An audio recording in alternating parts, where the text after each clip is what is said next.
Sir Alex Ferguson Manchester United great came close to joining Tottenham.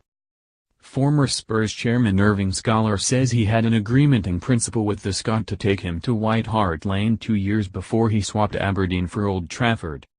In the new book White Hart Lane, The Spurs Glory Years, which is being serialized by The Sun, author Martin Lipton explains how Scholar had negotiated every fine detail of the contract to take Ferguson to London, and secured it with a concrete handshake.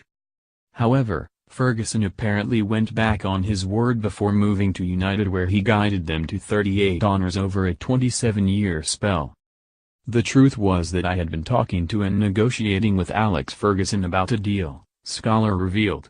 He and I had had very long and detailed discussions.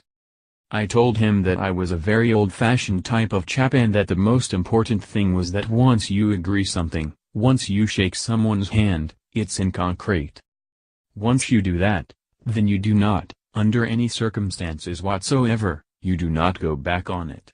It's over. I told him that, when I first met him. So we had this big thing about the handshake. Scholar had arranged to meet Ferguson to shake on the agreement in Paris. But the former Spurs chairman, who took charge of the club in 1982, is still furious his trust was betrayed after building up to the big day. And the two clubs could not have had more contrasting fortunes since, with Tottenham seeing 15 managers pass through in the time Ferguson cemented his place as the greatest manager of all time.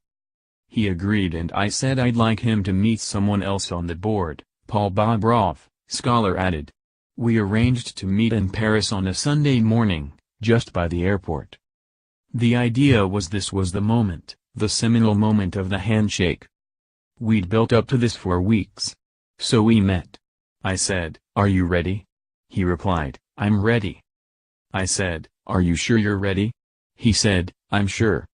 So we had this seminal moment of the handshake. As you know, unfortunately, he didn't keep to it. He never told me why. I had my own theories, but it doesn't matter anymore. It was a disappointment.